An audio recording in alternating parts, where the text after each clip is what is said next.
Good morning. Happy Wednesday. Hope your day's off to a great start. Sun's shining, it's not raining, and fresh coat of snow on the mountains, so it's pretty nice here. So this morning we're going to take apart this Roman temple tomb, and we're going to ruin it up a little bit, which I'm very pleased to be doing. It's always nice to have a little break. And yeah, so we're going to take this thing apart. We're going to work on the plinth, the base part first, split that up into blocks, and then keep moving forward. So we're going to do that. But first, I just wanted to jump back into the game just to show that I did get more of the little tutorial hint system working. So we'll just play through this for just a moment. We'll let it fire up this morning, and then we probably won't be jumping back into Unity this morning. We'll see how far we get on Friday. Nice thing, last night, right before bed, a brilliant idea came to me. Those sorts of ideas always come late, about the narrative structure of the game, and I'm really excited to try it out, so I'll be working that into things over the coming weeks. So, anyway, we've got our normal system going here, and pretty soon we should, there's a hint, it's come up there, so we can see that we can go back and forth, click on that, and now it's going to tell us that we should spin it around, so that's fun. Got another hint there, so that's nice. I still don't know why the preview of that model doesn't appear. And we can keep rebuilding the building here as we keep going. Let it kind of build up here. And if we click on that, we got our little tutorial hint again. And it tells us to press the I key, so we do that, and that helps us to understand how we open up the inventory. Put a little icon here to tell us how to fade out, how to get back. So that's good. Let's finish rebuilding this part, and then we'll show you the last little bit of the tutorializing that's going on. So if we go back here to the back, we zoom out, and then pretty soon we should see, there we go, another little bit of tutorial shows up. It says use the WASD keys, so we're going to use the WASD keys to move around. It's excited about that. And then it should tell us, hey, use the scroll wheel. So if we use the scroll wheel, we zoom in, and the system likes that. So there we go. Those are the little tutorial hints that tell us the basics of how this whole system works. There's just one more to put in as far as I can tell, and that's the spacebar to open and close the time travel portal, and that'll come in quite a bit later actually. So for now, that's it. That's the little tutorial system. Harder to code than I thought it might be. So we're going to now jump out of the game and go over and start breaking down that Roman temple tomb. The Roman temple tomb in the Roman period sits right here where the chancel would be of the parish church and the high altar. And these little foundation blocks are part of that temple tomb. So we're going to start tearing that apart right now, and we'll see how far we get. But anyway, I just wanted to show you that we had made some progress. And then I'll let the sun set here on the game. So we let the lights on all of the weird techno junk on top of the tower. So let the lights come out. All these little lights on the tips of the antennas. I kind of like them. You can't really see them unless you're close up, so I need to find a way to make them a little more prominent. Maybe they'll blink or something. Of course, there's a thing to collect down there. But anyway. Oh yeah. Sun's setting there. I think the day and night cycle, even though it's really simple, is very pretty in this game. So, anyway, here we are. Alright. Good evening, church. We'll put that to bed. Your poor, sorry, sad state. We'll put you to bed now. All right, let's jump over to the temple tomb. Okay, so here it is. This is actually quite small. A person is probably about this high or so, maybe even about this high. So it's just a little temple tomb, but the church chancel gets built on top of that. Before the church gets a chancel, the early versions of the church actually kind of run right up against this. So there's a little bit of story to figure out in the ruining of this building. And that little bit of story is to figure out at what point do they dismantle the building? At what point does essentially this building stop being important? And there's an event that happens in the game which kind of makes it, maybe it's still important, but it's damaged beyond kind of repair. So they just salvage it for materials while keeping commemoration of the spot of the burial, because it's really the burial here that's important, and a legend that gets attached to that. Whether that will be evident to anybody who plays the game is anybody's guess, but we know the story. So we're just going to be working on the plinth, like I said. So let's just solo those out. Here we are. And let's start thinking about how we tear this thing apart. I want to build, I want to chip out some blocks on this. So I've done a few things, like the stairs are their own object. And the top is its own object. It'll be one course. There's 3 courses of stones essentially here. Second course, third course of stones. So that's what we've got. So we'll just kind of plug away on this. We're going to split it up little bit by little bit.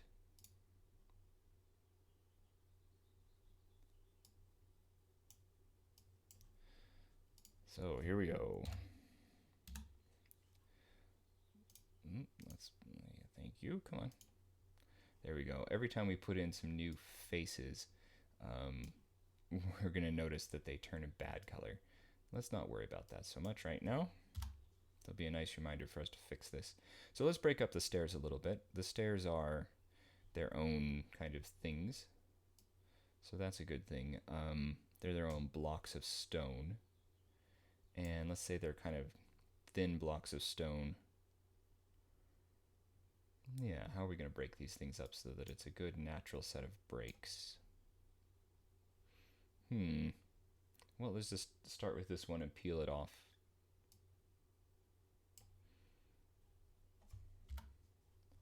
Of course, I'd only like to select the visible elements.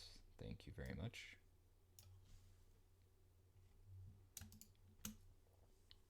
Oh yeah, this one isn't broken up. Okay, fine. Let's grab this one. And let's break it all up here.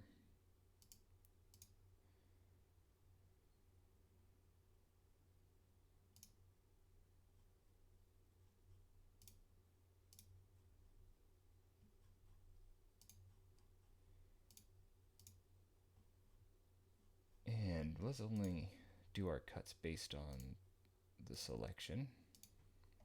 So we're not adding extra geometry in. Okay, that's a little bit better. So I'm doing this a little bit haphazardly.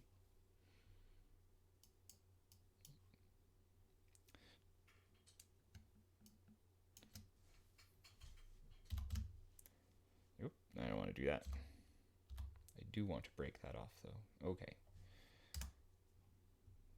Okay. Now we can break this guy up.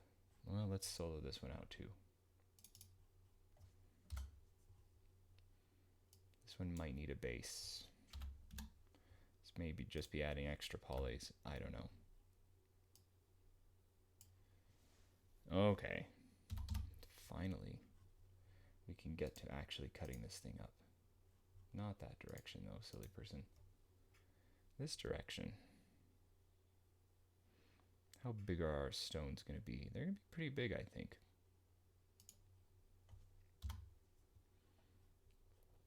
Okay, that's broken. Let's move to the next step.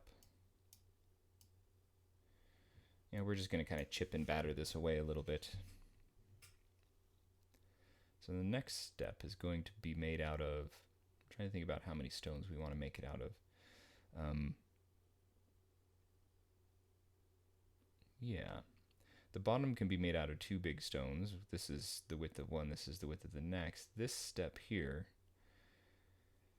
I don't know. We'll make it another big set of stones here. And there's a hole. Of course there is. There we go. All right. Let's select around the corner. And then these 2 top figures, and then split them off.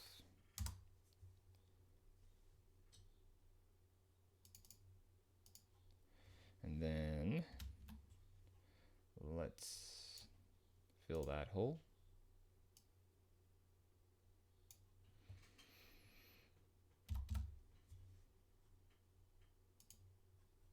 And let's start to split this one up as well. Let's do something like this.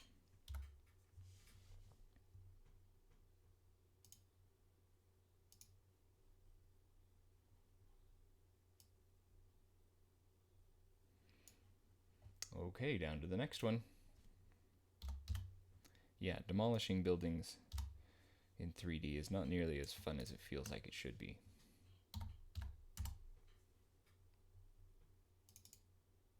I mean, you can make it fun, but I want to make this specific. So like doing a Voronoi fracture is a kick. It's a lot of fun, but it's not very specific. So anyway, I would like to get some specific cuts in here and some specific stones. So that's what we're going to do.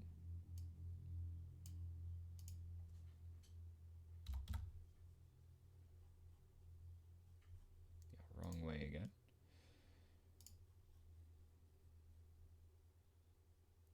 Put a cut in right about in the middle. Let's not be a pedant and snap it to the exact middle. Let's just kind of eyeball it, give it a little bit of organic feel. Okay.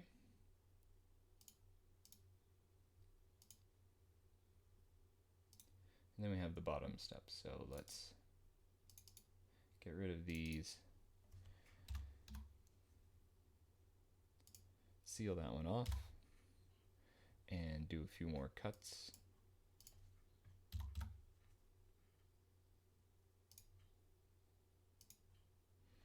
Great. Nothing like introducing tons of extra geometry into a model.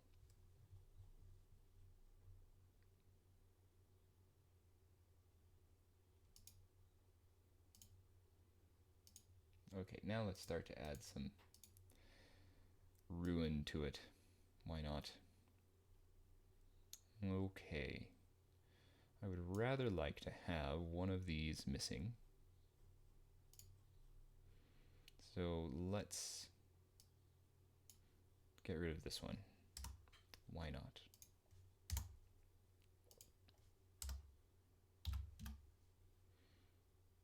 Let's get rid of that one. And you know what? The colors are starting to bother me, so let's turn all that kind of stuff off. There we go. That's better. And let's do some chips and bevels and other fun things with this. So that one's missing. Very good.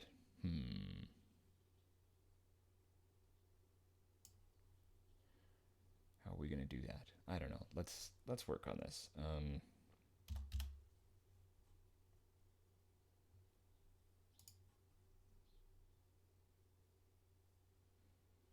Well, come on.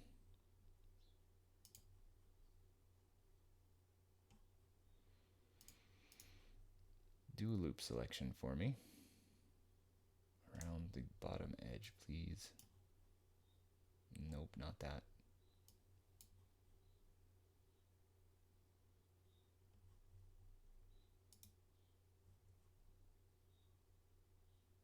Oh well, doesn't like it.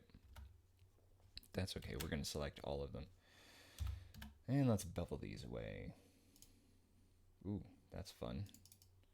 Maybe not quite so intense.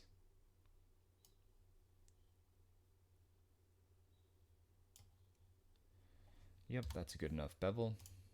Great. Lovely. Now,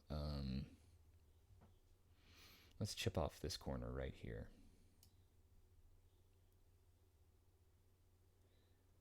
Let's see.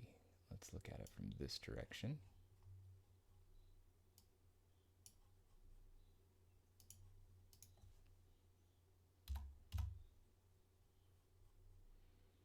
Not visible only.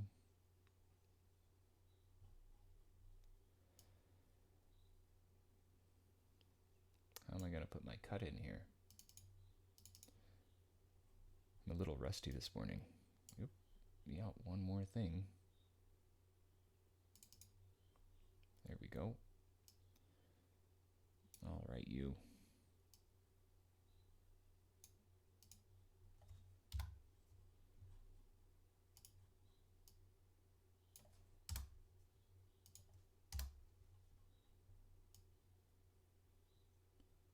There we go. Nice.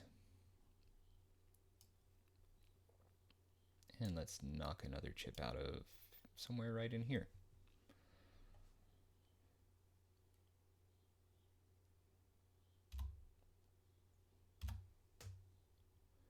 Let's add a plain cut here, plain cut here, plain cut here.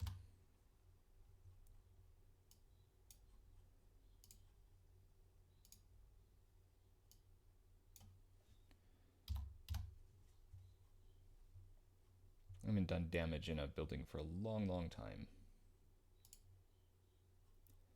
So bear with me. How do we want this to look? I don't know.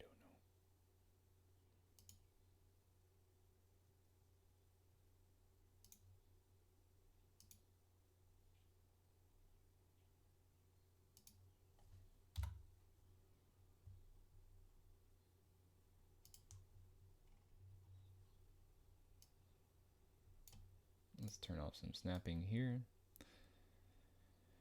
And let's start to play with this a little bit.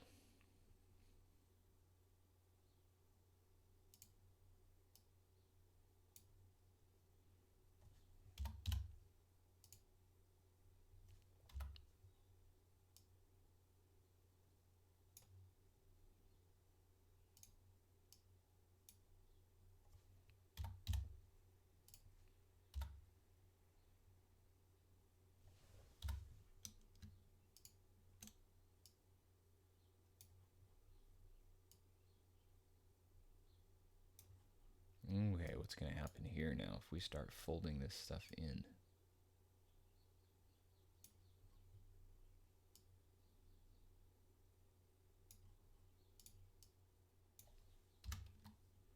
If we start welding it together, I'm going to come up with a nice little crack in the building.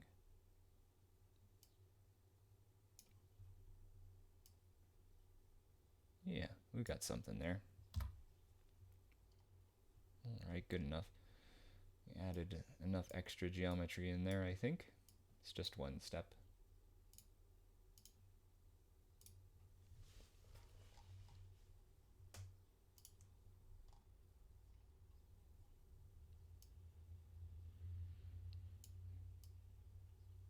Okay, what are we going to do with this now? We need to pull this one apart a little bit.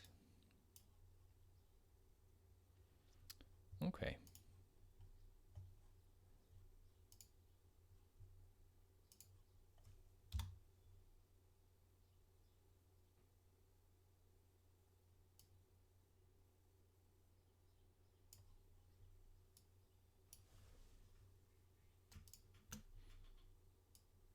It's kind of fun to imagine like why you would have bits of steps missing and things like that.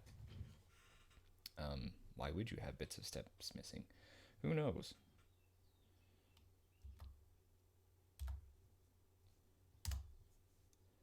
It's just fun. Okay.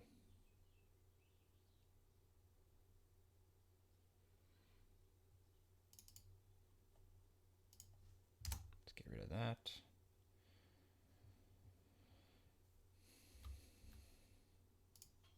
Heal up that hole. Did I get that hole healed up? I guess I did.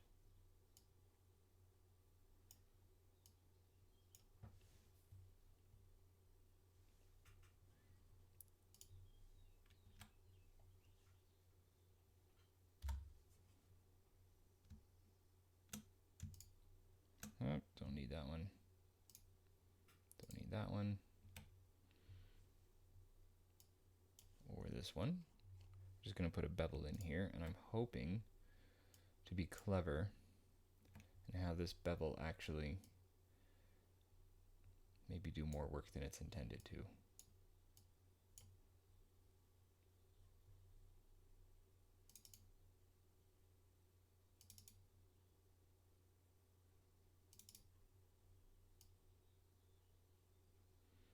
Yeah, that's okay. Let's see what happens.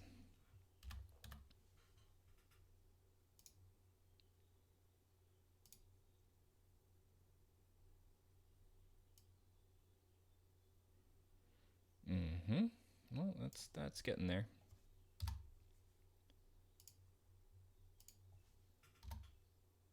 Oops.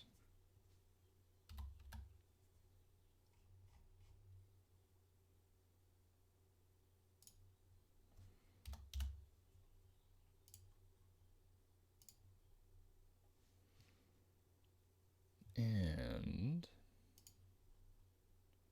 let's scale that.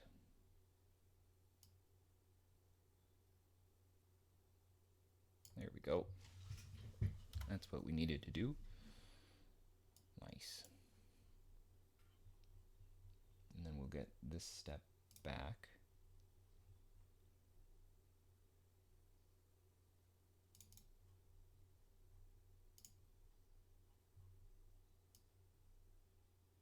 Oh, this needs a little bit of work, doesn't it?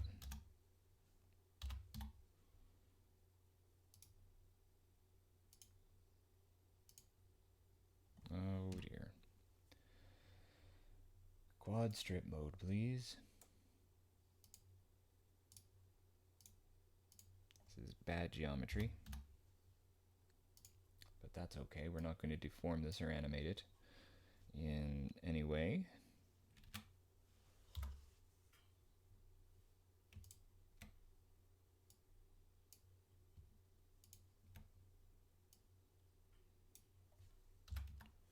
All right, bevel this out as well. Perfect, beautiful.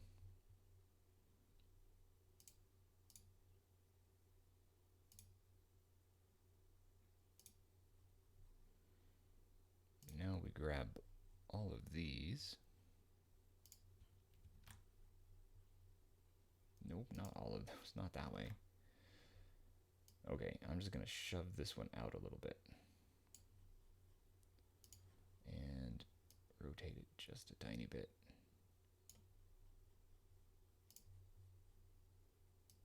Pull it forward.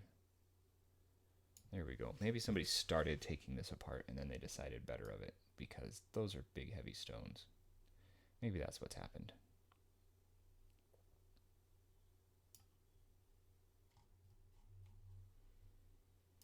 Now, one concern here with putting all the bevels on the edges is that the original model does not have all these beveled edges, and I don't want to put them in. So we'll have to think about that a little bit as well, about that kind of level of visual detail.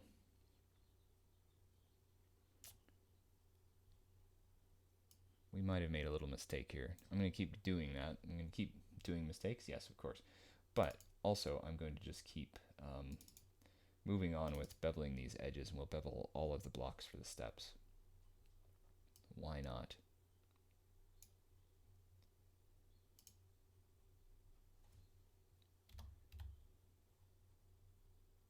Here, let's select all of those and do our little trick.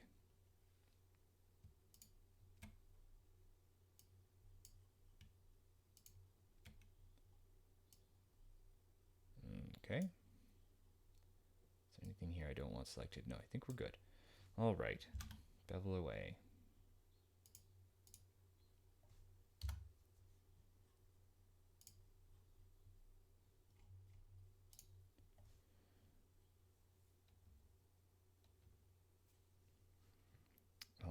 right.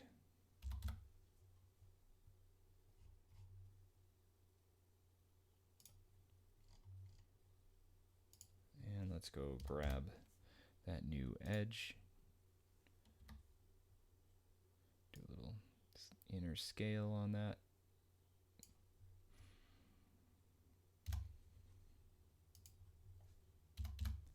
Change our cut plane here. Go to this one.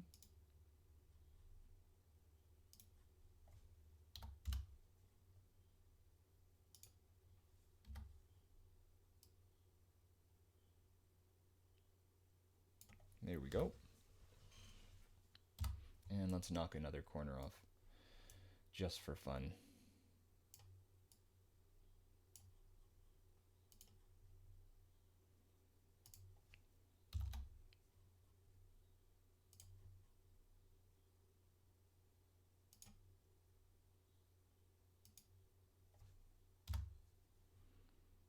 Now, how much of this did this actually knock off?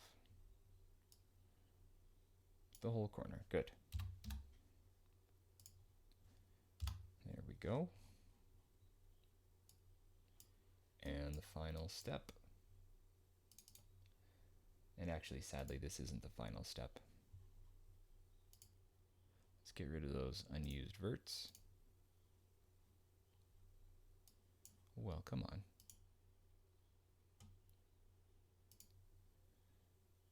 There we go.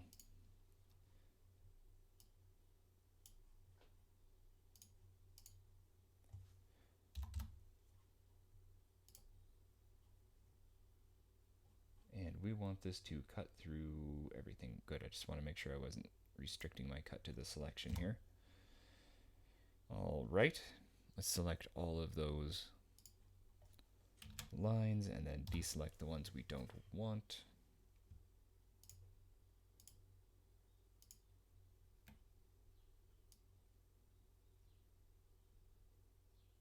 Actually, hang on. What if we pull out the bottom step here? I'm just going to pull it out a little bit. The bottom step is actually this huge piece of stone. Romans sure like to build with really heavy pieces of stone. And this is kind of the wrong size for it. The stones should probably be thicker and heavier, but anyway. Those Romans.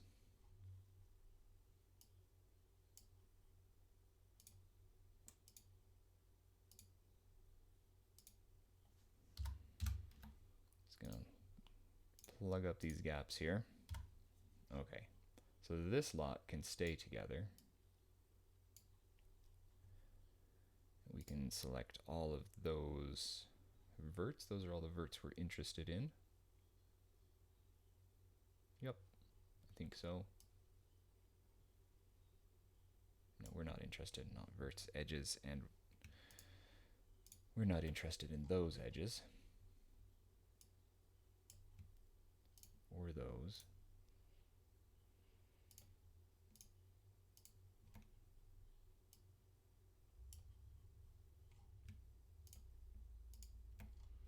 All right. Building with big square tabs, that's not really what they would do, but let's set that aside for a moment.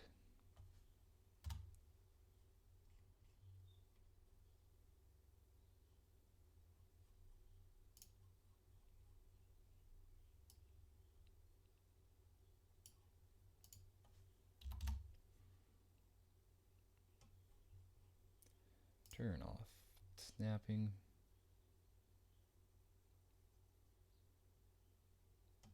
Well, maybe we should turn that on again, actually, so we don't double up our geometry. There we go.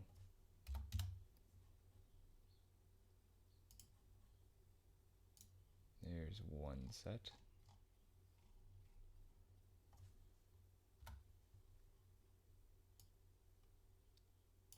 And we don't need that one. Did it get the bottom ones? It did. Oh, very nice. So we can just scale these down. It'll be a little bit of a disaster here in the corners, but it's the outside edges we're interested in, because we're never going to see the inside ones. And we don't have to worry about that. Great. Here's number 5. We're almost done with these steps, I promise.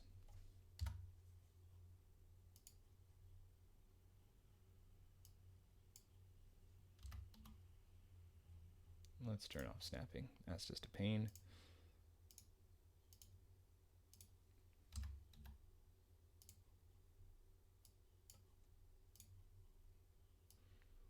Okay, as usual, I've gone into far too much detail on this part of this model.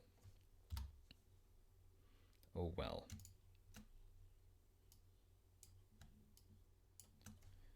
It was fun. That's really the whole point of all of this. Just to have a little bit of fun.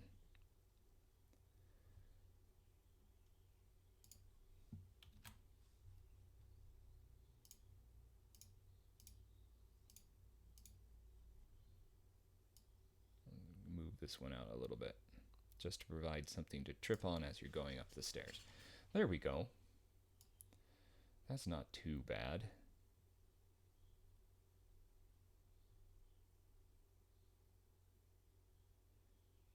Well, I mean, it is kind of bad.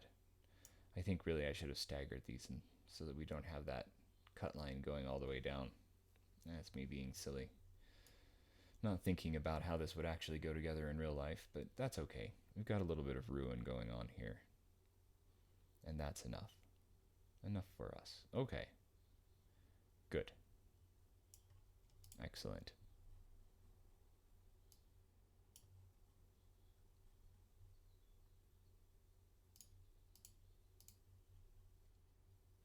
Okay, so we need to patch up some holes here, and obviously we have more steps going up that we need to do something about, and we need to kind of knock around this plinth a little bit. Find a way to kind of make it look like it's made out of stones. Let's just jump into quick shading here. I mean, that's nicely worn, so that's good. And maybe people will forgive me for this stupidity here.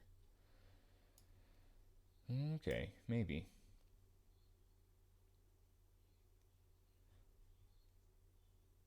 But we need to fill up this hole and think about what we're doing for the rest of the building. What I'd like to have is I'd like to have pieces of this coming off there. Oh, hey, James, sorry. Yeah, sorry, I didn't see you in the chat there. I was so interested in my own mistakes here that I didn't see you. Thank you for dropping in. Yeah, this mysterious oblong. It's just a little temple tomb. We're kind of trying to smash it up a little bit. Yeah, so we're just talking about knocking the plinth apart, and then we'll get up eventually. Maybe not today, but we'll get eventually to the part where we knock these columns over and take these capitals out. Do some fun with that. Break up the roof. That sort of stuff. How you doing this morning? Well, it's evening for you. I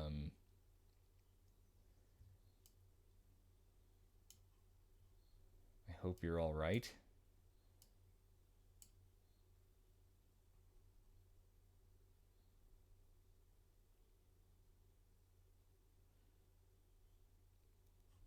I'm going to color those up. Yeah, we're not going to leave this sickly color here on these blocks. We'll color those up in a minute.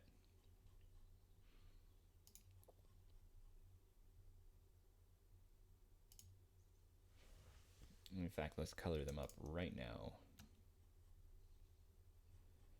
Okay, let's see if I can manage to do this. I can never remember how sometimes.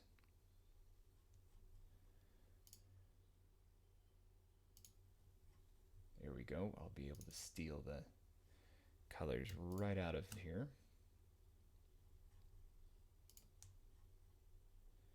All right, let's go eyedropper those colors away. Okay, well, good, fine. There we go. Okay. Colors sorted out.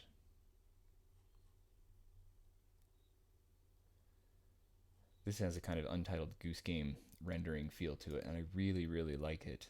So one day I'll make something that has this super flat, zero shading, because I like it. Okay, not too bad. This stack of stones here bothers me, but I'm not going to fix that now. We've got a little bit of damage, and it looks good enough.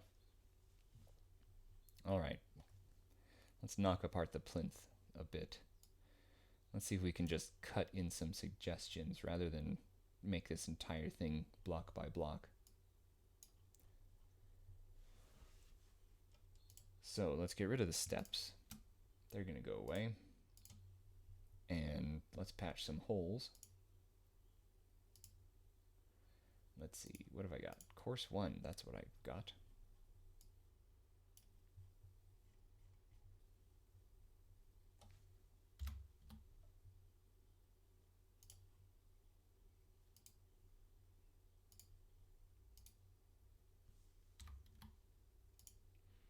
Just going to patch this hole up here a little bit, keeping with the geometry that exists. I'm going to find a way to cut in some stone detail, but not cut in every single course. So this is going to be a little bit of quote-unquote art here. Not quite evening yet there. 2 different papers. 2 different things on the same day. Wow. Oh, Middle Ages and modern games. You know, if I didn't have... So I have like regular work, unfortunately, and that means that I can't kind of jump in on that one because it looks fantastic. And I'm envious of people who can get some time to go to that. Byzantine prosopography. They don't really overlap. I can't imagine why they don't overlap. What are you going to be talking about for both? What's going to be the point of the Byzantine one?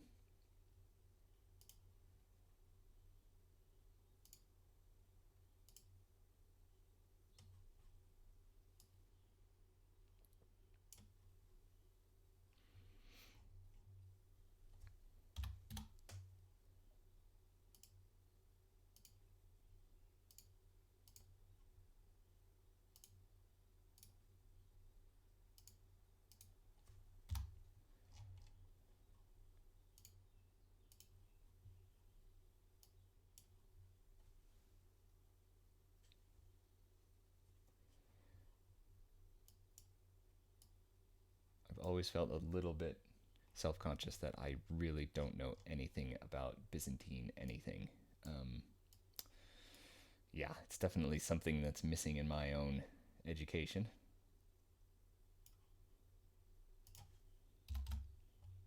Kind of wish I knew a little bit more.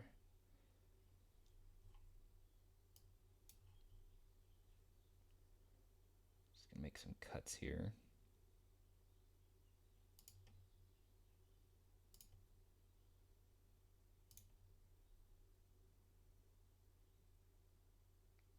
Gotta make that one a little bit longer.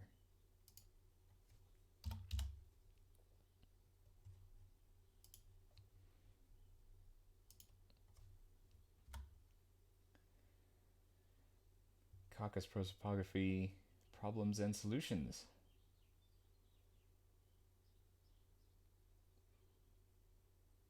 Excellent. I think that sounds really good. I think it's really good when scholars kind of talk about the problems that they encounter, because I think it's so valuable actually to kind of acknowledge those and not try to always like plaster over them. So yeah, well done on that. I think a lot of people will find that valuable and encouraging. I mean, I know it feels always a little bit, what do I want to say? It feels like you're a little bit vulnerable because you're kind of, you know, offer people a look behind the curtain, so to speak. But yeah, I think that's a really good way of doing it, and it sounds really useful. So well done. I would enjoy that paper even if I knew nothing about Caucasus prosopography, which I can't even say it, so obviously I can't even pretend to know anything about it. But I think probably also what you're saying will be transferable to other periods and possibly even other disciplines. So well done.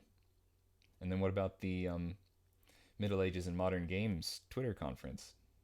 At least it's a Twitter conference, so I can catch up on that. But yeah, I hope that one's going to be enjoyable for you.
short rant.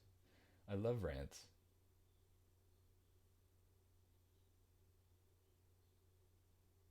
Okay, well, obviously because this is something that I'm a little bit more directly experienced with. So what do you mean about how they store data about ethnic, national, etc. identities versus how they just kind of present their creators' understanding of those identities?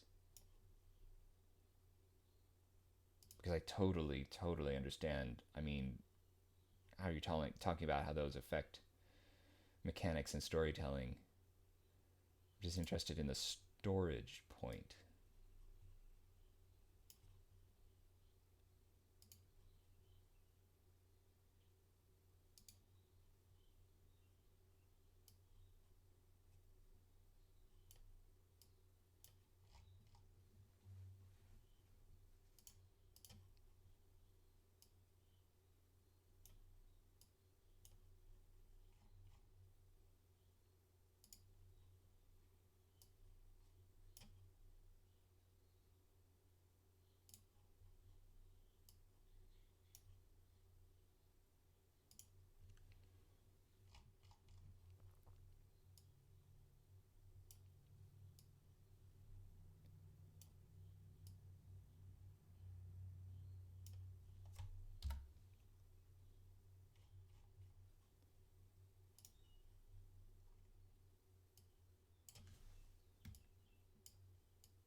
Gotta be careful with what I'm selecting here.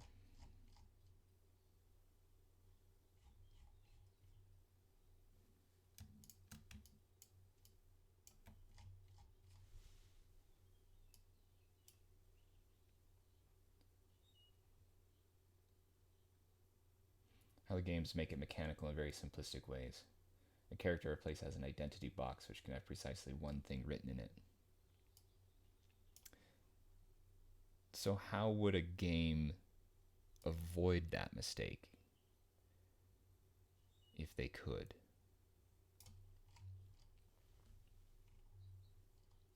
Because I completely get what you're saying.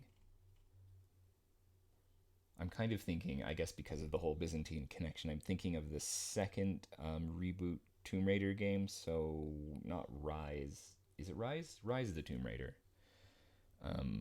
No. Yeah, Rise of the Tomb Raider, in which it's got a very kind of Byzantine flavor to it, um, and how they, yeah, maybe how simplistically they approach the. There's like a frozen in time Byzantine culture that she finds, and how kind of frozen in time they are. And that's all kind of coded into their architecture and all that kind of stuff. And it's not exactly lazy, but it's not exactly not lazy.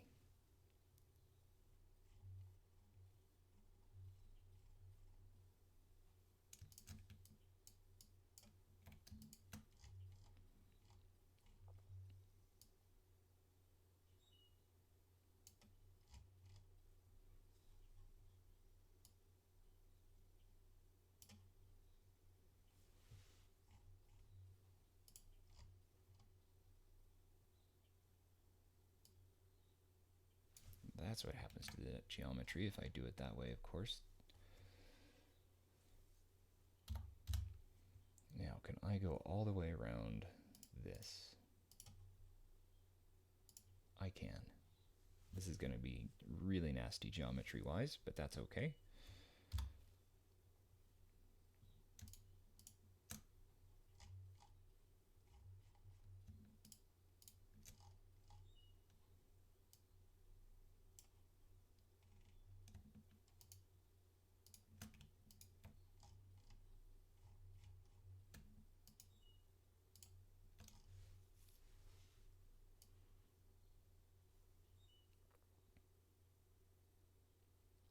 Tag-driven systems.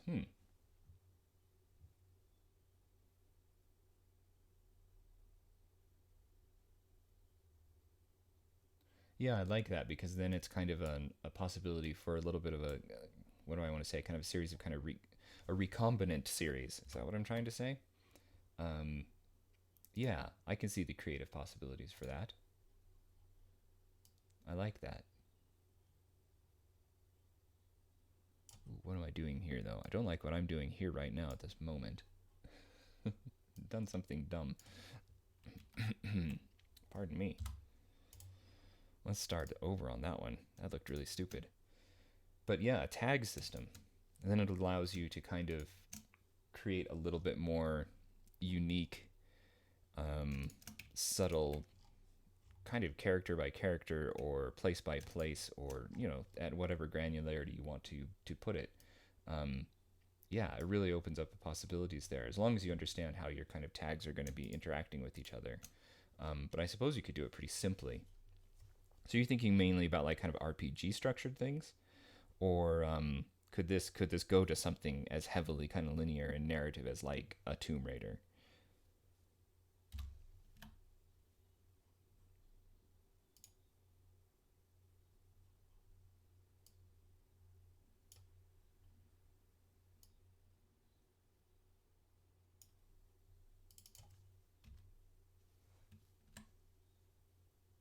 Okay, Mountain Blade, yeah.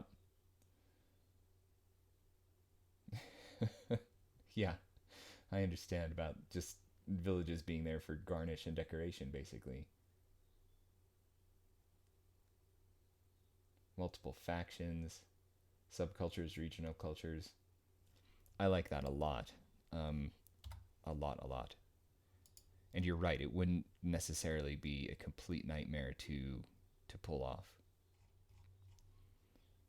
Like you say, if you're using a tag-based system, it might just add enough flavor without really ruining everything for the developers as far as making it just really difficult to manage.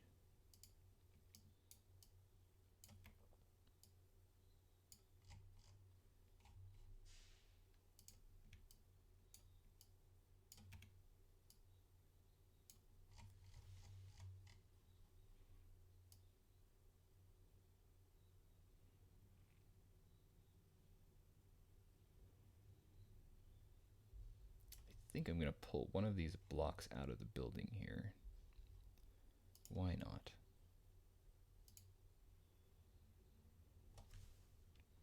Okay, hang on. In just a minute, I'm going to have to mute things here because it's going to be noisy for just a minute, I think. Yeah, here it comes. Hang on just a minute.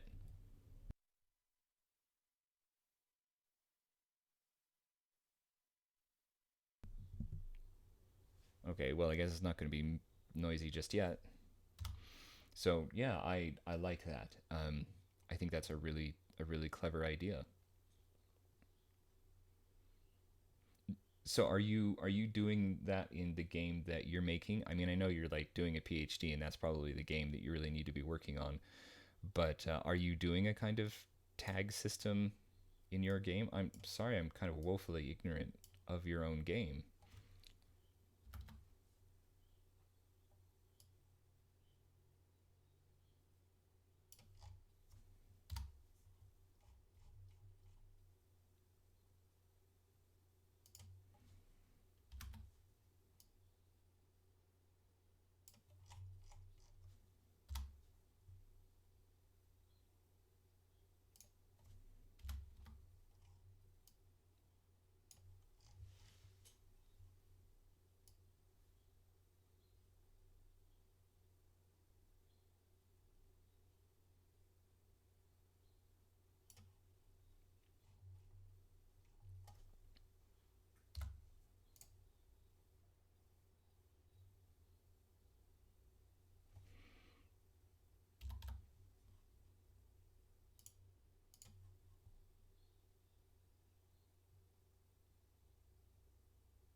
here comes the noise. Sorry, I'm going to have to turn off the mic now.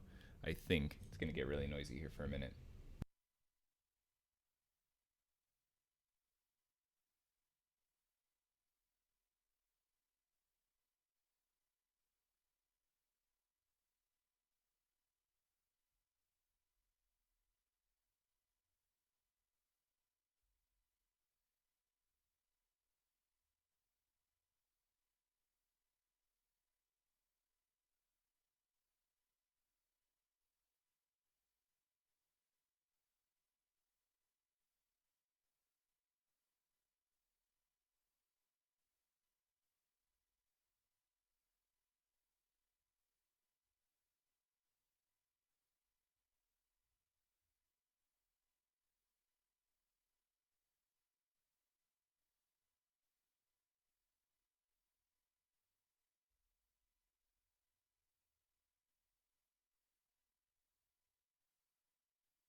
Okay, sorry, James. I really had to turn off the mic there because it got really noisy outside there for a minute. It's bin day. So, yeah, anyway. So you've got the tag system for characters and cities.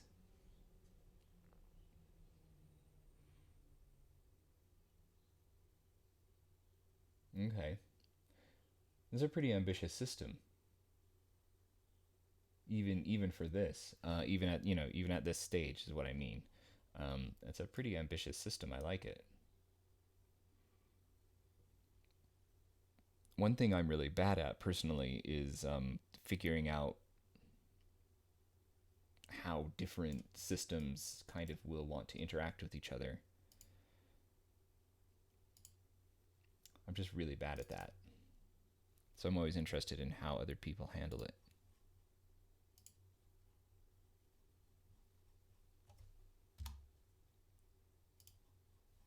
I mean, as you might be able to tell, I kind of just hang around trying to I try to make everything by hand and force it because I'm just not very good at kind of letting a tag system or something like that do the intelligent work for me. So I'm always impressed when other people figure that out.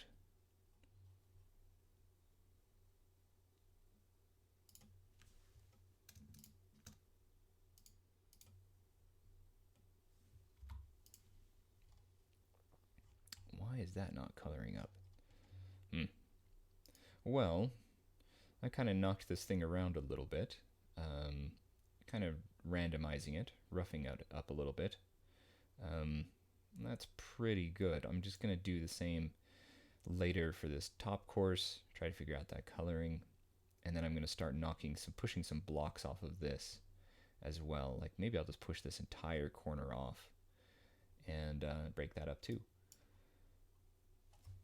But that'll be probably it for me this morning. So the interactions are tricky. Yeah. A few character types that feel jarring. Very kind character who wants to rule cities with a secret police force murdering all their enemies. Yeah, that's always so to me that's always the risk of those systems and to me I mean, first of all, I'm not clever enough to make one of those systems at all. It's just not how my mind thinks. So, there's that. But second of all, sometimes I do find those things a little bit, like you say, jarring.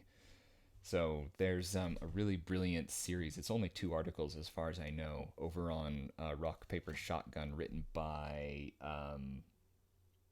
Nathan Crowley, I think. I think it's Nathan. It's not Matthew Castle. I think it's Nathan Crowley, about oh nuts. It's one of these big grand strategy games. It's set in the Middle Ages, and I can't remember the name of it now. Oh crud. Anyway, just look up Giga Knight. Knight with a K. Giga Knight, one word. And he's written a couple of really good articles where he takes that game and you can create your own. You can actually create your own kings, and then he maxes everything out and creates this kind of like god among men, and unleashes him on 10th or 11th and 12th century Europe, and watches him kind of just wreak havoc. And the most fun actually is that he has lots of children, and then they also inherit some of his crazy traits, and now they are they're now there's a bunch of successor wars. And it's a really really fascinating discussion of how you can take something that's tag based, or kind of, or where you can tweak it like this and make things that are purposefully absurd.